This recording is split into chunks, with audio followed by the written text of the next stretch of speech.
what the go-up module does is that it builds easily a graph of the possible paths from where you are to the goal, connected by the weights of the instructions that you're taking. And then once you have this graph, you actually apply A star, which is a pathfinding algorithm, to it to find what is the cheapest way to get to the goal, basically. So this could yield a custom one-off program that always executes in the cheapest possible manner if the planner itself is rather lightweight. Mm. And we're live. Welcome back to the most popular caving podcast in the world. And well, I think I'm gonna use that screenshot that you sent me of what happens when you shut up Spelunking Podcast. Just gonna add it there because I think it's very thematically relevant. Oh, you mean the YouTube search? Yes. What was it? I need to pull it up. I have it. Don't worry. I got it. So when you search the Spelunking Podcast on YouTube, and this is not logged in, the first things that come up are, in fact, the Spelunking Podcast. The third item is a video called Stuck Alone in a Cave, Anxiety Warning. And then the fourth one is Utah's Caves of Death, the stories of when spelunking goes terribly wrong. I thought that was which I think we can all agree is very thematically relevant for the crypto topic at hand, particularly during a bear market. Yeah. When we were thinking about the name for the podcast, I think originally we were calling it Crypto Spelunking. Yes. And we got some feedback on the name, and the feedback was basically like, no one knows what the hell spelunking is. And So, it's hard of course, to that was the say. part we kept. Right. No one has any clue what it means. You should probably change that. And so what we did was we removed the crypto part and just called it Spelunking Podcast. Yeah, this is what we call a contrarian naming thesis. Right. But it does have, I don't know, it has kind of a nice ring to it. And then the connotation, like if you do know what it means, or if you figure out what it means, and we can tell you what it means right now, it means is basically caving is what it means. To go spelunking is to go into caves and explore them. And so that is sort of like, going down the crypto rabbit hole, except that it's not like, there's no rabbits, there's just rocks and the fear of death. It is like a rabbit hole with an actual chance of bodily harm. Yeah. Anyway, so we've been releasing actively now, mainly because we had some stuff in the pipeline that we just released in a burst. We'll see when we get this one out. But there seems to also be a lot of stuff going on, which is always exciting. I think today we're going to cover is more sort of news oriented, maybe. So there's a lot of, well, we'll get into it. Yeah. And then maybe at the end we'll have some time to discuss intent-centric blockchains, which are kind of a mysterious new paradigm or complete nothing burger. I don't know. We'll get into. I'm quite curious about getting into that. I've been a little bit disconnected between the various breaks and then catching up. And then Nintendo just released the latest Zelda. So if you'll never hear about me again for like a month and a half, that was the why. But even though we do have some like news related topics, I do want to pick your brain on DAOs overall, because I've been kind of like turn them over in my head a little bit more. And I know we have shit on DAOs in the past, and we're probably going to shit on them today. But we are going to shit on them today. Yes. But I did want to get like your take on a few things that have been kind of like turning around. Anyway, take it away. Okay. Well, I think the first thing to discuss, and this is kind of quick. There's not too much here to like break down, but I think there were two moments in the past few weeks where Ethereum failed to finalize blocks. So the Ethereum mainnet, Ethereum L1, failed to finalize blocks, which is problematic because applications then can't really trust that transactions have gone through. And specifically applications that have been built that assume a specific finality then may break. Not a huge deal in any sense, I don't think. But what I think it highlights, and this is sort of the more meta conversation that's been going on, is that software is tricky. This is very complicated software. There's, there are tons of edge cases that are very hard to predict. And this is obviously the same kind of stuff that Solana has been dealing with to some extent on different reasons and different severity and all this stuff.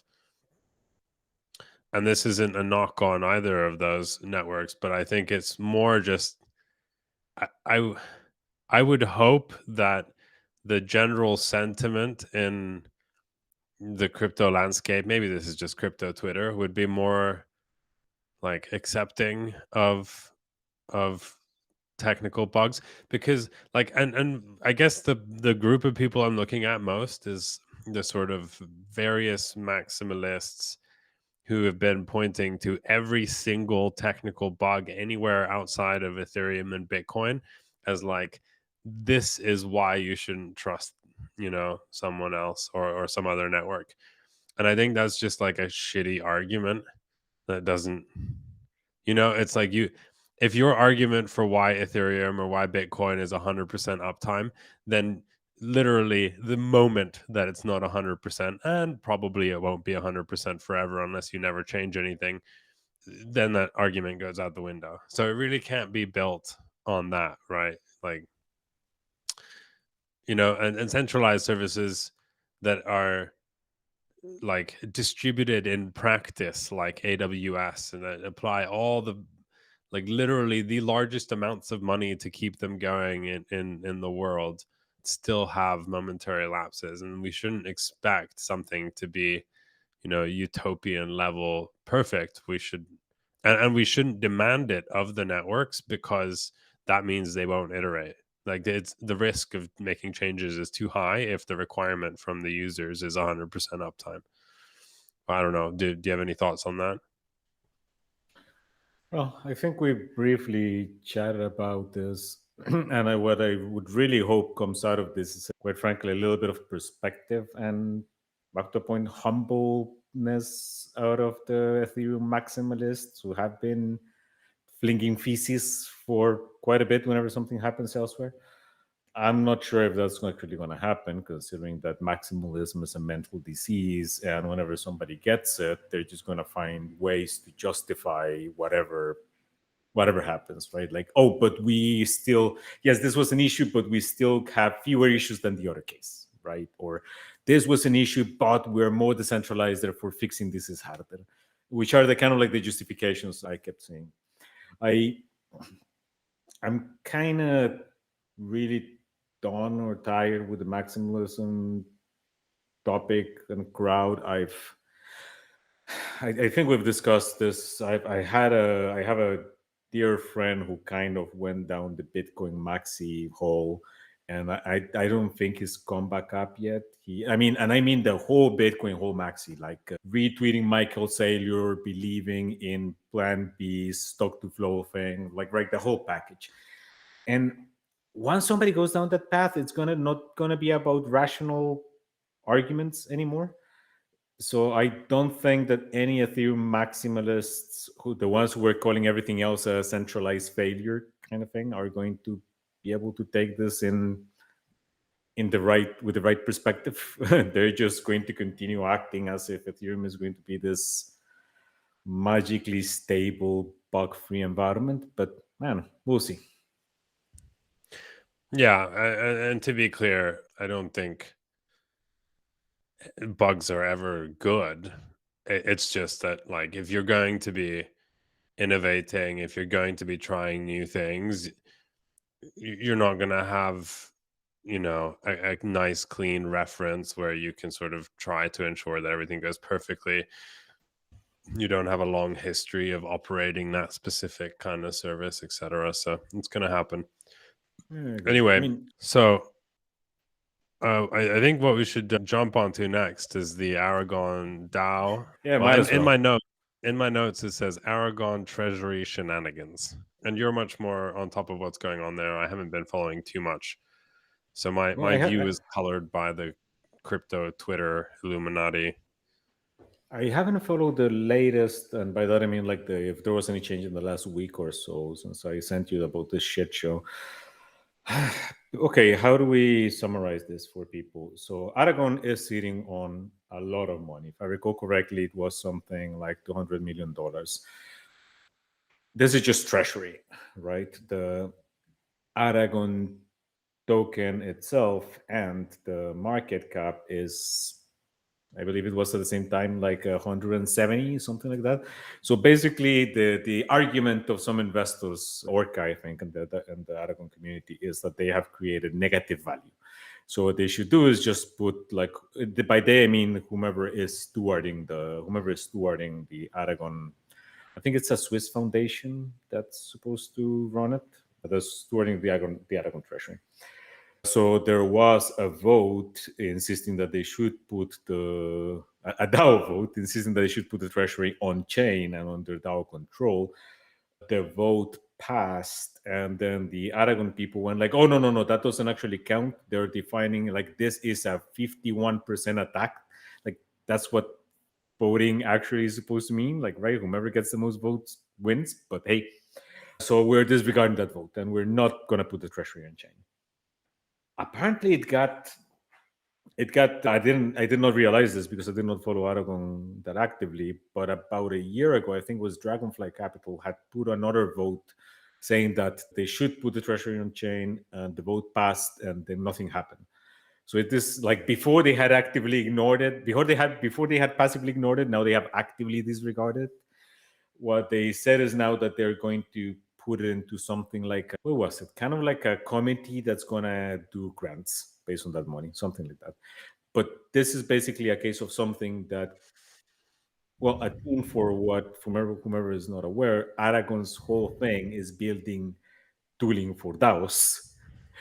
They have been advocating for a DAO future since I have been hearing from them. In theory, they were arguably one of the first organizations to start advocating for a DAO future. Indeed, they were quite ahead of the curve in that. And it turns out that they themselves are not a DAO, nor do want to act as a DAO. So this is very much seems to be a case of do what I say, not what I do kind of thing, which I find, well, it's we have gone over DAOs over and over, and this is kind of related to a thing that I have on how token power things engender short-term finite games, which we can get into later. But this is basically one of those things that just drive me nuts about this. I mean, the plutocracy aspect, that's one factor, right? But at the very least, the plutocratic vote won in this case, and then they decided to disregard it. It's just fucking absurd. Yeah. So let me try to take a sort of devil's advocate view and draw a narrative like from Aragon's perspective. That I'm not saying probably the truth is somewhere in the middle ground, but basically, as I understand it, this Arca Capital, like their whole sort of shtick is to basically try to extract capital from DAOs in various creative ways. And so their idea here is that the Aragon token Ant was trading far below the value of the actual treasury that Aragon held. And so if they could get that treasury on chain, you would basically see the token appreciate, / if you controlled enough of a vote, you could potentially just get the DAO to send you the tokens. So it opens up. I think the fear here was that had it gone through, Arca was already in a position to capitalize on that situation, which they couldn't really do anything against. Personally, I'm a little bit skeptical of that narrative. Like, if I was Arca, get the treasury on chain, great. That would probably bring the token price in line. You made your money, fun, sell. What's the problem with that? I'm not sure. Calling it like if Arca did genuinely somehow have 51%, then they could just move the treasury to themselves, which is problematic. But I struggle to believe that this one company had 51% of Ant. I don't know. In any case, like this was definitely not well played by the Aragon. I think it's the Aragon Association or something like that, Aragon Foundation, something like that.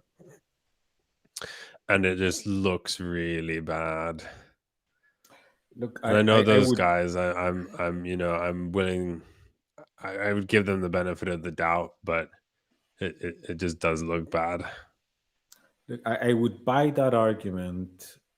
First of all, if this was due to some glitch, right? Like, oh, we did not foresee that this could happen with the system, but you yourself design a plutocratic voting system.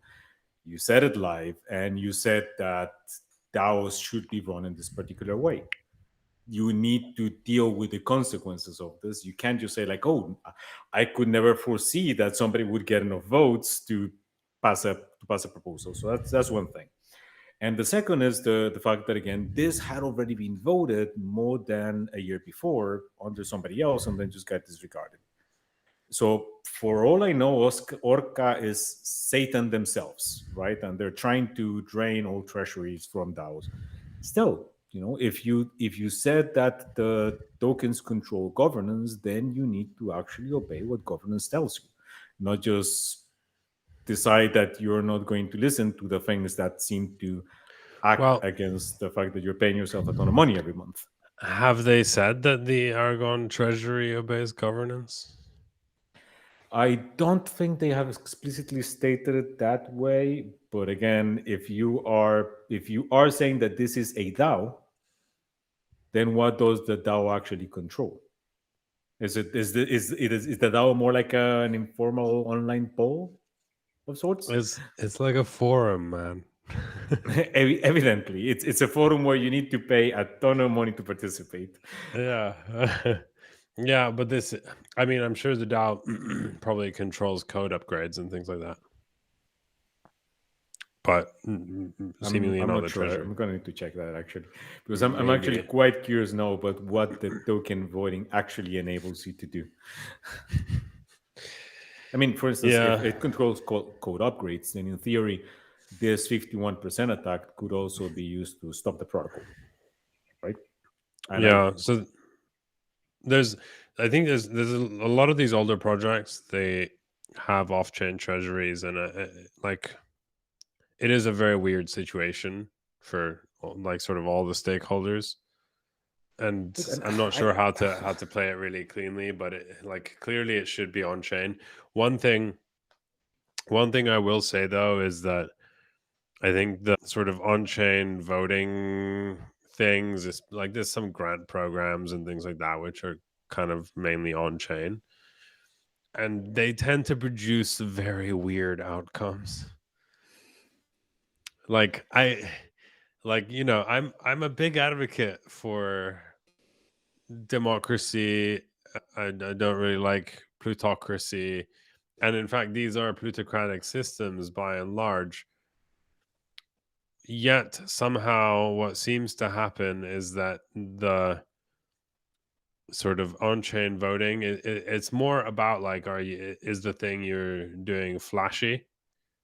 Is it like I guarantee you, if you just went to these on-chain, whatever on-chain treasuries exist, and you were like, I will build Pepe for you here, you would get the money. You could ask for $69 million to build Pepe on some random chain, you probably get it. But then if you're doing something very technical, nobody there really knows what it means. Like nobody, it really is a problem where the decision makers have no clue what they're doing. And you can make the same argument for democracy. But it's fascinating because like these should all be plutocracies, and yet like you would think that plutocracies where the majority of the tokens are controlled by like the founders and the early investors would have like a pretty sophisticated view on things, but that doesn't seem to be the case, or they're not voting, which is maybe more likely. Yeah. The Or, majority they of have the votes, unloaded. tiny amounts, or they've unloaded. Yeah, there's.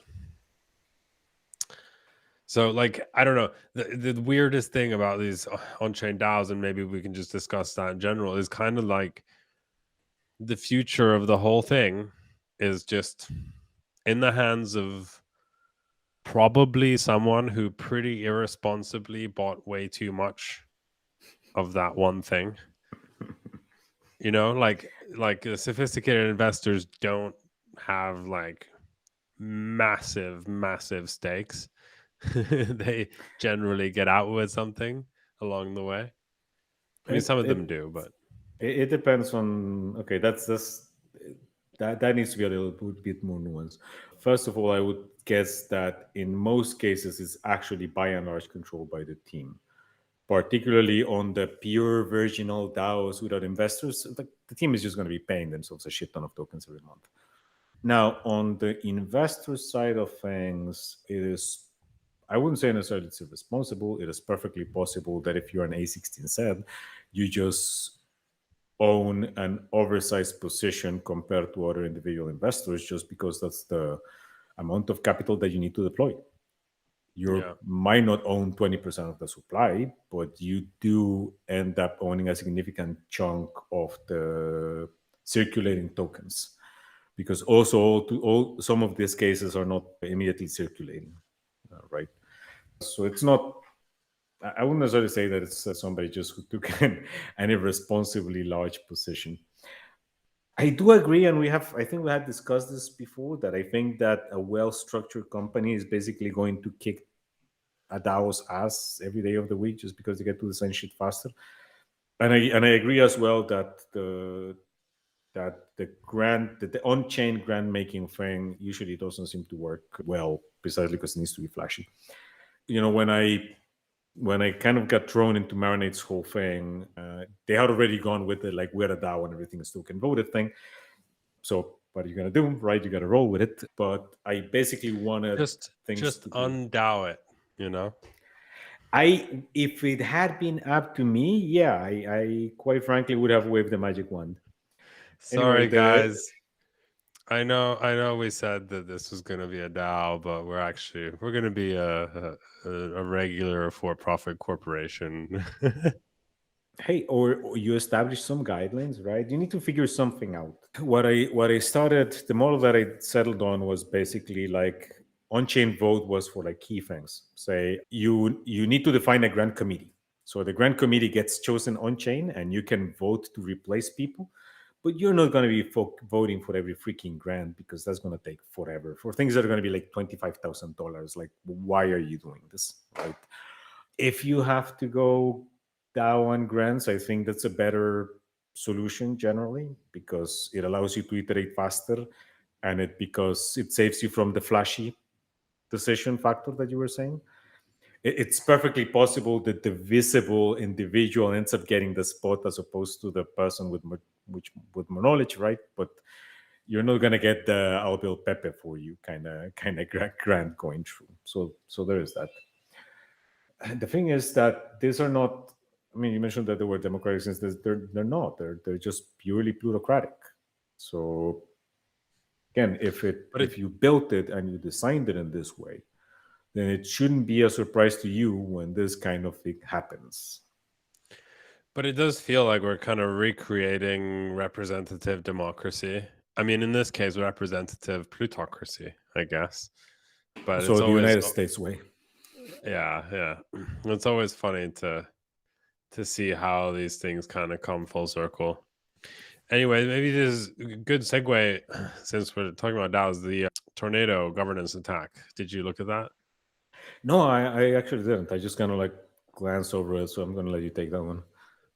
So basically, in short, an attacker managed to get malicious code into the code base. So he got a proposal through governance that injected malicious code, which allowed him to mint unlimited Torn for himself, and so immediately gain dictatorial control over the DAO. There's some news that I saw, I think yesterday, that seemingly he's like giving back the money, and there's now a proposal for like basically a bug fix to get rid of the malicious code, which he seems to be willing to let go through. So he's dictator god almighty of Tornado Cash right now. Tricky, because this is the other thing, right? Is that you have code that you need to vote on, but realistically, it is a very small amount of people who have to vet that code in order for anyone to have a good understanding of what it does and whether it's got bugs in it or malicious code. So it's very tricky, but I think it paints an interesting picture. I do have a conspiracy theory about this, which is that it's actually some kind of altruistic party whose whole thing is that they need to make Tornado Cash governance defensible against attack for obvious reasons. And that's why he's returned, because like he has no incentive to return this stuff. Like he's so, no one would ever go after him. This is fucking Tornado Cash. Like if you fucked up Tornado Cash, everyone would be happy, like from the establishment point of view. And so like surely this is sort of a semi white hat ideological thing. Take it one step further. It could actually be somebody trying to showcase that you cannot trust Tornado Cash. Their incentive is not to get themselves a whole bunch of Tor, which they're probably not going to be able to unload anyway.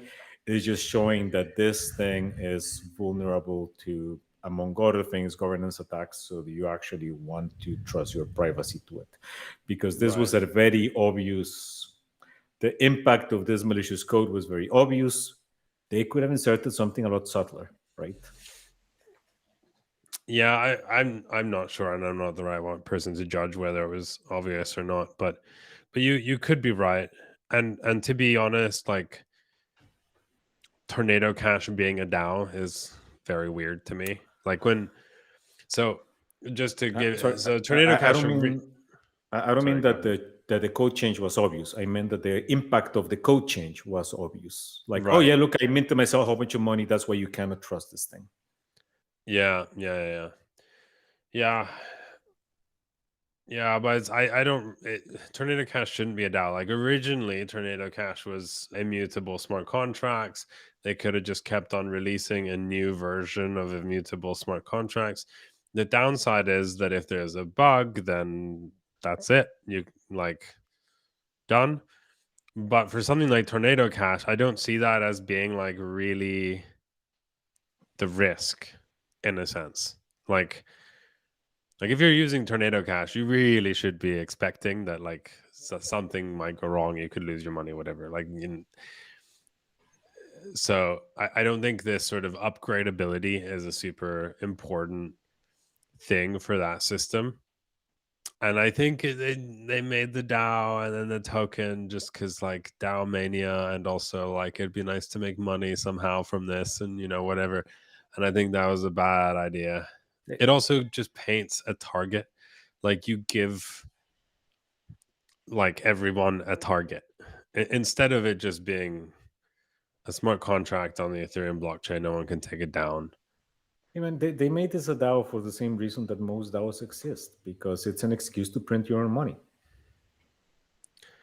Yeah. I do think quite a lot about whether there's a better use case for tokens than governance. Because in the early days of Ethereum, nobody was thinking about governance as the use case for tokens. It was all payment tokens or utility like access tokens. Like you had to have this token in order to like whatever use the service. And then that kind of dropped. I'm not quite sure why, but it really has shifted dramatically to a point where the only tokens that, if you don't believe that governance is a useful or like a good use case for tokens, then the only thing that really makes sense is like network level tokens. There's not a whole lot other ones. Yeah. I mean, yeah. So it's tricky, but I do wonder if there's something in those previous use cases that people imagine, because what I've seen throughout the years in the blockchain industry is like we have ideas and then we decide for whatever reasons that those ideas are shit and we like drop them completely, and then 4 years later somebody implements them again and then they become the new standard. Like most of the ideas that are hot right now, people have tried many times already in some shape or form, and so I don't know, like I get the governance thing, but like I would even argue that from a regulatory standpoint any other use case would be easier. Yeah, look, I can see where the supposed governance use case took off. Basically, it is because it is a reason why you should buy more of this. It is directly related to your power on this thing. So there's an easy sales pitch attached to this. And by the way, if you stake, you can make APR. Yeah, there you go. So anyway, there is that. This is a very healthy dynamic for governance. I before I continue shitting on that side, because I could do that for like the whole hour. I don't think that the access use case disappeared for what it's worth. I think it mostly moved over to NFTs. You have a Yeah, that's true. Yeah, and that is what people have been using that for. You're Yeah, right. I mean, the access use case with fungibles was always a bit funny because like okay, so I need one. Well, you could do tiers, right? You can get some access at this and other access at the other, etc. That turns it kind of like more into an utility, I think. But anyway, I do think that the NFTs took over on that other side. It also, I think, when what you're building is a community, the fact that you have a much more limited supply likely makes more sense. Well, a community of 50,000 people or a billion people is not necessarily that manageable, which kind of gets us to one of the things that I wanted to talk about DAOs, which is I'm curious on picking your brain about scenarios where a DAO might actually make sense. And forget about the governance token thing. Like this could just be a group of people clicking on something that for whatever reason they get acknowledged as a member of this. Just DAO as a concept. Like, what would you say are the requirements for a DAO as a concept to actually make sense more than, say, an LLC? Oh, like DAOs would be fantastic if they had regulatory clarity and you could return profits to token holders. I think that that is on in the DeFi space. That is the bet that everyone's making, is that somehow they'll be able to return profits. Okay, but that requires regulatory clarity because But that still to me doesn't. That still to me basically sounds like a token power LLC. So it's not necessarily a DAO. Well, I mean something that's actually decentralized, because that could just be a company where I own shares, where the share just happens to be a token. Right? It's still not a DAO. Indeed. Well, I don't know what the difference between a DAO and a company really is, like, besides the legal. Well, in practical terms, at this point, pretty much none. but if you take it from the meaning of decentralized and autonomous, well, you cannot be decentralized if 5 people are making the implementation decisions, right? You cannot be autonomous if you are registered in a country where somebody can come in and beat your directors with a stick. Oh, right? But so what I mean is, like, you would retain the sort of control being liquid, right? But in order for that, like for a a DAO to both be able to return profits to token holders and for those tokens to be freely tradable like they are now, you would need new laws that make that acceptable. Oh, sure. Yeah, but that that would be is ideal. But it's really no different than if you just had that for an LLC, right? Like that's what I the mean. law could say that you can just sell your stake on an open market to anyone, and Yeah, that's basically just tokenized shares. So it's not. I don't find that necessarily as interesting because it's the same type of organization that we already know. So I find DAOs incredibly boring as a well, whole. the current Like, incarnation definitely. well, I mean, like a novel. What I like about it is that you can sort of program governance structure into code as opposed into law. Like, if you think about the structure that makes up an LLC, it's a massive amount of poorly worded Word documents, right? Like that's what determines the rules. And I like the fact that there would be this more explicit element. And of course the fact that it would be code makes it a little bit more flexible, so you can, like, the reason that got companies have standardized around like this very small sort of amount of different structures is because the changing the structure is so hard. And this will to some extent happen with DAOs, and already has. Like, people just fork the different governance structures, but you do get a little bit more flexibility, I think, in how to construct them. Like, it sort of, now you have this, LLCs have these documents, and then a lot of the governance structure is informal inside the company. And a DAO, theoretically, you could make sort of both the Word documents that lay out the framework, as well as the informal part explicit in code. And I think that has some benefits, but yeah, that's about it. Okay, I was coming at this from a different angle, I guess. Because again, to me, this is just a token powered LLC, and I think we are going to get that at some point. We're definitely not there yet, and it's probably not going to happen in the US first, but I do think that we are going to get to token powered LLCs with some restrictions and some KYC and what have you, right? I wouldn't write off the US completely, because it's like the US is always one court case, one precedent away from like completely flipping the script. Fair enough. I'm not writing it off. I just think that I can't believe that I'm going to say something nice about this generally, but there is one advantage of the way that the EU goes at things, which is that it seems to first establish a general framework, and then leaves countries to kind of like implement their own versions of that. But it does establish a general framework. Whereas in the US, that doesn't seem to happen nearly as much. At the very least, the federal government seems to be leaving most things to decisions of the various states. So I would imagine that in the state. Well, in the US, it's sort of flipped, where states do stuff, Yeah. and only after quite a long time does the federal government kind of like step in and be like, okay, we need a federal Exactly. version of So I this. would imagine that maybe Delaware is going to come up with some schema that nobody else in the US is going to use, and that's going to have its own crazy restrictions. They're not going to match other stuff. That's why I think that a more global view might be more beneficial in this case. So you're saying that the EU is good because of standardization?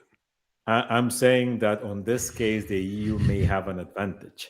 Uh-huh. And also the fact that so far they have, as we have mentioned, shockingly been making sense. Which Indeed, there was just a leak. I put leak finger quotes. parentheses, finger quotes, because leaks from the EU and any government, in fact, are highly suspicious. If you want to understand why, just watch the 90s show Yes Minister. But they originally had some sort of proposed regulation whereby banks would have to give crypto assets a risk weight of 1,250%. And this included stable coins, which I think is hilarious. And so this recent leak was that it would not include stable coins. Stable coins would have a weight of 250%, which is still a bit weird, but whatever. But the impact of this is that it makes it possible for banks basically to deal in stable coins. And I think that's cool. So one thing that is happening in the EU is that there's this, it's slow because it's the EU, but they are kind of going in the right direction. Like there's this, they seem to be trending in the right direction. It's not perfect, but it's not too bad. And I don't think any other place right now has quite that. Like the part of the EU framework thing is like this long process of like gathering of information and hearing everyone's opinions, and it's all this very like equal society stuff. And for this, it kind of seems to be working because it's so controversial that the only way to get anywhere is to find a middle ground. And like, I think it's better than the US strategy of like flipping back and forth, and the China strategy of outright ban, and like, Well, but leaving the EU, like the EU love that we seem to be spreading out, isn't there like a similar situation happening in Singapore? They seem to be generally going in the right direction as well. Although I don't pay nearly as much attention to it for obvious reasons of me not being there. Yeah, I think so. Though, like, so there are individual countries that, have a very sort of measured approach, Switzerland being another one. Hong Kong is funny. It's now opened up for registration of crypto exchanges, but how long will that last? Anyway, but the EU is mainly interesting because it's so much bigger of an area. In Singapore, the decision maker is like one guy. In the EU, you get this entire sort of economic continent on board. It's a little bit different, but yeah, it's not the only one for sure. It just does, like, I think Switzerland is the only democratic one, and in addition to the EU, and then yeah, I think, was it Winston Churchill who had this line of, America will always do the right thing once they have exhausted every other possible option. So maybe that will be the case with crypto as well. I'm pretty sure that will. America is not one to stay out of a big business. I think that's sort of the way to look at it. But America has its own woes there. Yeah, we'll see. Anyway, moving on. A ledger recovery shit show. You described it as a shit show. Let me give you my first reaction, and then you can explain why it's wrong. But basically, I saw the announcement and I was like, oh, this makes sense. Like, it's kind of like what Zengo does, not the same way, but like trying to offer the same sort of UX in terms of recovery functionality. Obviously, the announcement itself was pretty poorly handled. It's not that far. Like it's technically very different. I'm aware, but in terms of the end user experience, what they're trying to offer is you don't need to worry about losing the slip of paper, right? That's the point. I would which I think is good. I would agree that the desired end goal is the same. I wouldn't say that's anywhere close to what Zengo does or how Zengo goes about it. I mean, okay. Well, do you want to explain why? Besides that Zengo uses MPC and they use Shamir secret sharing. Yeah, well, basically one of the reasons is that there is, as far as I know, no way that anybody could come in and put a gun on anybody at Zengo and tell like you're gonna transfer this bitcoins to me, for instance. Whereas there are at the very, if I remember correctly from the announcement, this is 2 out of 3 on the keys, and 2 custodians are in the US. So for intents and purposes, these things are now something that can be confiscated at any point. So that right there, from a purely practical standpoint for an end user, is a significant difference. Second, I don't need to trust Zengo with a whole bunch of personal documents that may get lost, or may end up in a darknet market just to get my recovery. Whereas in Ledger's case, I do. Now, Ledger, who doesn't necessarily have the best track record of keeping their customers' information secret, now is getting a copy of this stuff. In theory, it's on FIDO that's getting them, not Ledger, right? But there's a whole lot of verbiage there about unauthorized third parties. So right there, those are like 2 key differences on why I would choose to trust one over the other. So with Zengo, someone can just put a gun to your head, right? Yes, but in Ledger's case, they can do that too. So in that case, they're not different. What I'm saying is that I don't need to trust Zengo with my passport and who knows what other information. I do need to trust Ledger with it. And given that they leaked people's home addresses and email addresses, I don't think I should be trusting them with my passport. That's thing one. And thing two is that in Zengo's case, nobody could take this stuff without my noticing. And I'm going to notice if I have a gun to my head, right? In that case, probably Zengo or anything else, I'm just going to give it to them.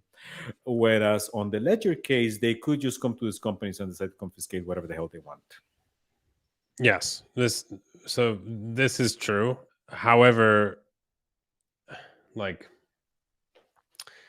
so first of all, I still think it's pretty similar what they're trying to offer. Zengo does it differently, and I do agree with Zengo's approach to doing it. On the other hand, the Ledger service is optional. And so if you are willing to use Coinbase, or if you're willing to use any other custodian, I can kind of I understand what they're going for. I think they could have been done differently, probably. Given its recovery, it could be 3 out of 3, and it could be diversified geographies, all this stuff. But this is kind of the details of the actual how they've set it up now, not so much the conceptual idea, right? Sure, and for what it's worth, that wasn't the shit show part. If anything, I'm sternly objecting to them, mostly because you said that it was the same thing about Zengo, which I kind of I really hold dear their approach. So and the trade-offs. So I'm not saying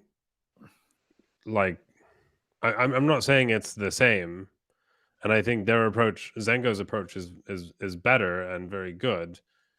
But what Ledger is going for is something similar to Zengo. The way I they're agree that the doing desired it is effect different, and it's worse. But I do understand, why somebody at that company had that idea and why they decided to go for it, because it must be an endless issue. So I've run a Bitcoin exchange, and we would regularly get contacted by people saying, I lost my money on this and that website. Can you get it back for me? And we're like, no. You've sent that Bitcoin out of our exchange months ago. we cannot get it back for you. I hear you, and I do think and Ledger must have this, times a million, right? Yeah. And passphrase, storage is such a pain. But I agree on the fact that so there's 2 things that I do think. One is that if you're gonna use a hardware wallet, then why would you also use custody? That's a bit weird. And secondly, if you want something like that, you should probably just use Zengo. The only reason not to use Zengo is it doesn't support everything. But yeah. Yeah, look, I agree that we need some sort of recoverability if we want to expand the crypto user base. That's unarguable. I do think that the way they went about this, considering their history, is not the best, right?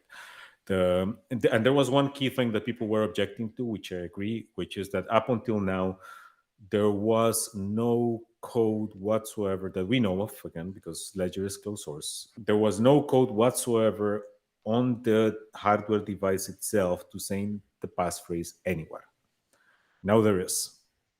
You need to activate it, but there is that code now. This means that in theory, this also leaves it open for a bug that allows it to be activated via software or activated via, a malicious user interface or anything else like this. These are things that people did not have to worry about before. And where I think the Ledger significantly mishandled this, why Ledger should have been talking about this over and over before releasing this freaking update, is because the people that Ledger targets currently, or the people that actually use Ledger and haven't lost their money because they forgot the passphrase and the PIN or what have you, are the people who care about these things, right? They're the people who actually have a hardware wallet because they care about that level of security. So this seems to be a serious. The way that why I say it was a shit show is because I think they terribly handled the launch just on that aspect alone. And then they screwed it up again by, well, again, launching with two custodians in the US to me is dumb. When you have 2 out of 3. And then I can't recall who the third custodian that they announced initially was, but then they scrubbed it from their website. They may have put it again, but you launch with 3 custodians and then one suddenly disappears. Exactly how well are you planning this thing? Like this, I have seen better launches than this, much better. That's definitely fair. That's definitely fair. And I guess so. One thing to maybe say is that, like, closed source, right? As are most hardware wallets that people use actively, you should probably not be trusting just the hardware wallet with everything, right? Like, you should be using a multi-sig or something as an additional layer of security. Also adding additional attack vectors, of course, but I think that's generally the way to go. Tricky for some people, but it would have been nice if Ledger had one thing that would have been, I think, made this a lot better would have been a social sharing feature as another option. So I could ask you to custody a portion of my key, and other people who I know use hardware wallets, and they could custody it in their hardware wallet. That would be pretty cool. But yeah, but that doesn't let Ledger charge you a subscription. Yeah, well, they can charge me for whatever they want, right? So it does, but yeah, this is a more obvious reason to ask for money.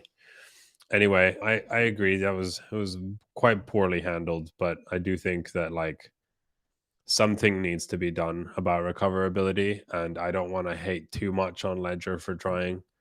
I do hope that they do a better job in the future, but I'm just this is crypto people are much too used to the UX of using crypto. And then when you at a company retreat we had, I may have mentioned this in a previous podcast, but somebody organized a workshop wherein the goal was for everyone to create an Ethereum wallet, set up a Gnosis safe, and then move some funds into that Gnosis safe. Almost everybody failed to do that in 1 hour. Because of I could go into all the reasons that is, but if you are a regular user of Gnosis Safe and you think it's very intuitive, I do personally, because I spend I've spent tens of hours debugging it, and so I just know what to do. But I encourage you to ask someone who's never used a multi-sig before to try and figure it out, and I think that will illuminate the problem.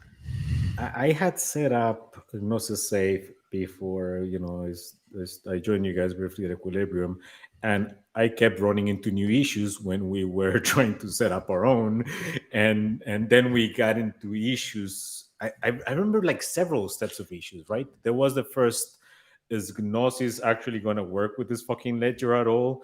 Then there was the issue of, is Gnosis going to let me actually authenticate somewhere else through wallet? It was like 4 or 5 steps of shit that was bound to fail on any given day. And I'm not like a normie this was his first encounter with a multisig or Gnosis. So yeah, it's pretty bad. Anyway, let's finish this off with some intent-centric blockchains. So you've heard of this, surely. But you've heard of this. There's been a little bit of talk on Twitter, and I haven't really read anything other than the superficial comments. So go ahead. Fantastic. I know almost nothing about it as well. Oh, that makes us a nice pair here. And it is. I just want to highlight that we are definitely sticking to our no prep promise. Yeah. Well, so okay. The reason I don't know that much about it is because honestly, I don't think the companies who are working on this have quite figured it out yet either, and there's not a lot of stuff online anyway. So where I first came across this is Flashbot Suave, which we talked about in a previous episode.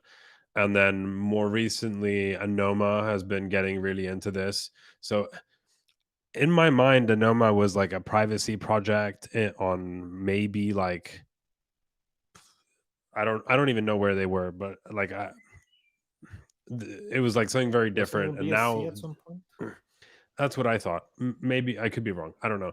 But but they're now seemingly designing an intent-centric L1. So just to recap what Flashbot Suave is doing, they're doing basically a decentralized and shielded mempool for Ethereum and potentially for other networks, where you could send your transactions in and they would get included into blocks before anyone sees them. So this prevents MEV and front running and whatnot. So that's Flashbot Suave. Currently, Flashbots does that in a centralized way. They want to do that in a decentralized way. And they want to implement this with this intent-centric model. Now, what is an intent-centric model? Instead of doing sort of specific operations, like the way that blockchains are set up now, like you transfer this to here, calculate plus minus whatever. Like these are the sorts of operations that computers sort of natively do, right? And instead of that, you express intents in some kind of like formalized language, but that may not map exactly to like a specific operation. So the most obvious use case or sort of example of this is an order book, where instead of you sending the actual sort of programmatic operations to the blockchain to do a trade with an AMM, you could send, I want to swap 1 ant for 1 USDC, and then the validators in that network basically act as a matching engine and try to execute your intents. So that's the basic idea, where you sort of start from what you are wanting to achieve rather than like how it happens on a programmatic level. And I find it fascinating because I have no fucking clue what it would be useful for. but autonomous agents could be. So there's okay. So by the way, so this is what Anoma is trying to do as well, where Flashbot Suave is trying to build this sort of as this like intent-centric mempool. Anoma is trying to build, I think, just like an intent-centric blockchain. And there's some interesting things, because like it does very quickly lead to like, okay, how abstract can my intents be? And this is why I don't know that much about it, is because there's really very little information on this stuff.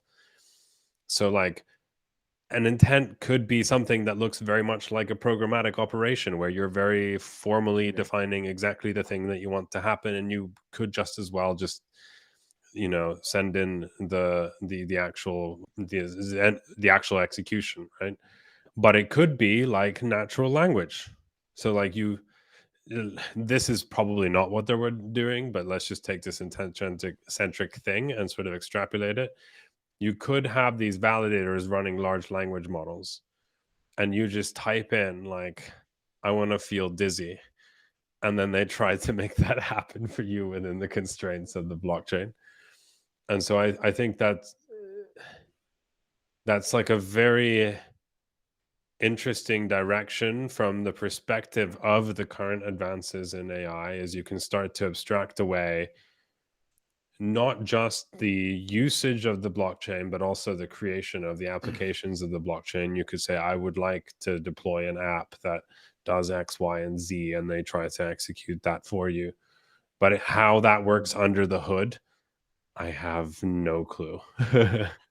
Yeah, I'm gonna have to read a little bit more on this. This might be just me trying to map things onto the MySpace that I have. There is a concept on AI for games actually called GOAP, game-oriented action planning, where basically you don't tell the agent do A, B, and Z. What you tell it is you need to accomplish D. And then the agent basically works backwards from that with the tools that it has at hand, and then tries to get to that point. And it led to some pretty interesting behaviors.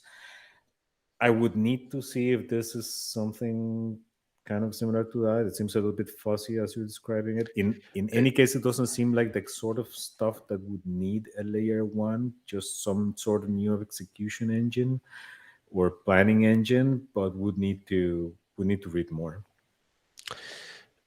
Yeah, like I think your analogy there is exactly spot on, where you start with like what you want to achieve rather than the steps to get there, and then it's like the job of the system to figure out how to get there. What I can't wrap my head around is like, what is the use case? Like, is this more efficient for some things? Does it allow for some new types of interactions or applications that couldn't exist before for some reason?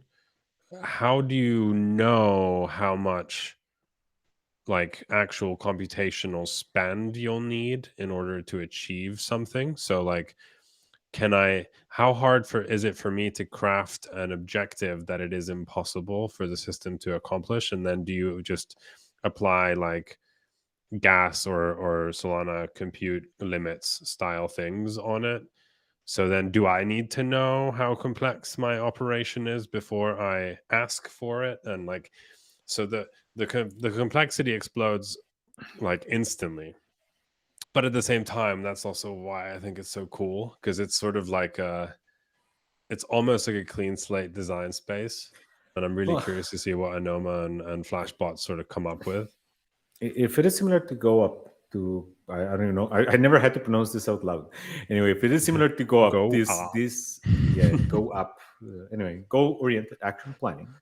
A lot of these already solve problems. In fact, what you would do is that you would assign a weight to every of the steps, whatever the weight you were based on is, and on something like, say, if what you're generating is a set of Ethereum instructions, I could very easily see this being the weight cost, for instance.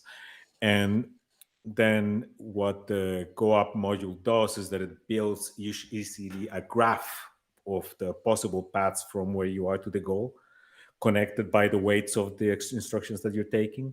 And then effectively, sounds kind of like a neural net. No, not quite, because it's actually closer. When you think about it, it's closer to a pathing algorithm. Yeah, so I mean, saying, it would be a Pathfinder algorithm. Yeah, and then you actually apply, once you have this graph, you actually apply A star, which is a pathfinding algorithm, to it to find what is the cheapest way to get to the goal, basically. So this could yield a custom one-off program that always executes in the cheapest possible manner if the planner itself is rather lightweight. Mm. Right. And now I have no idea if this is what they're doing. This is just what came to mind.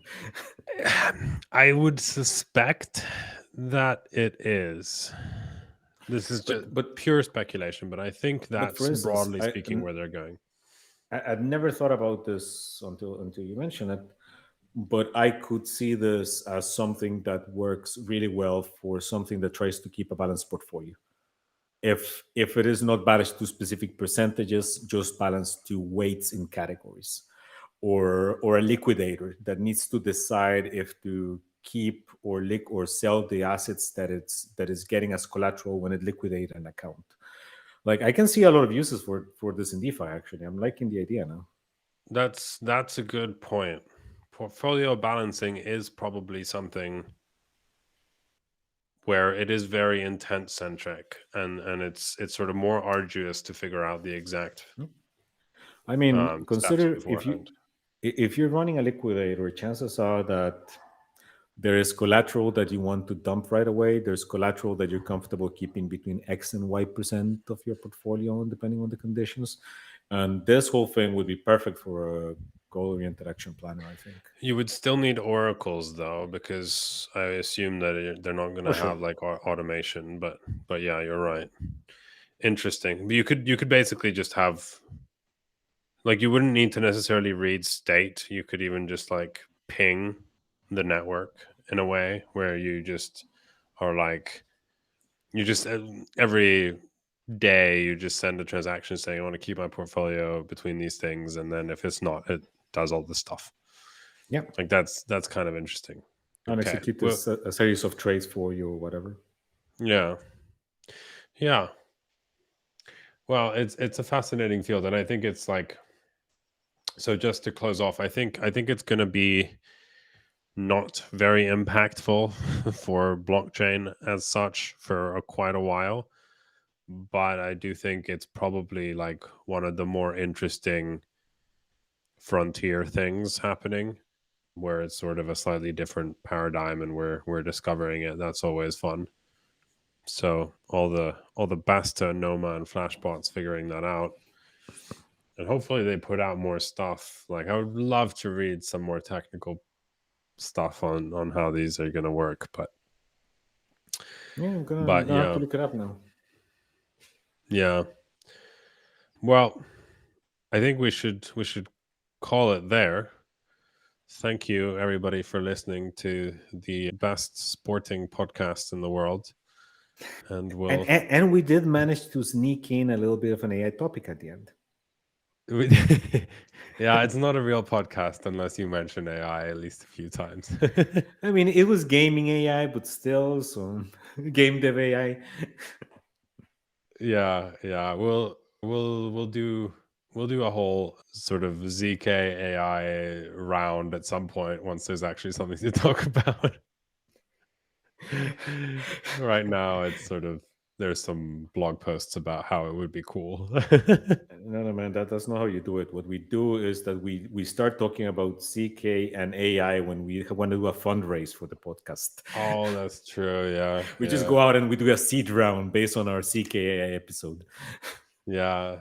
The Spelunking Fund, investing in ZK AI, big data, what else? Molecular biology. Just have a good mix. Fusion. Don't forget fusion. Life extension podcast too. Life extension, yeah.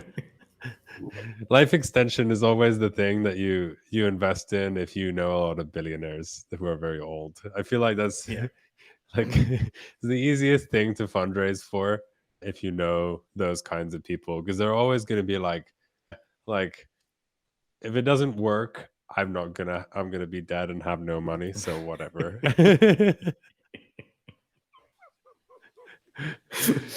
Okay, let's call it a day here, because before we continue rambling. Okay, thank you, everybody, and see you next time.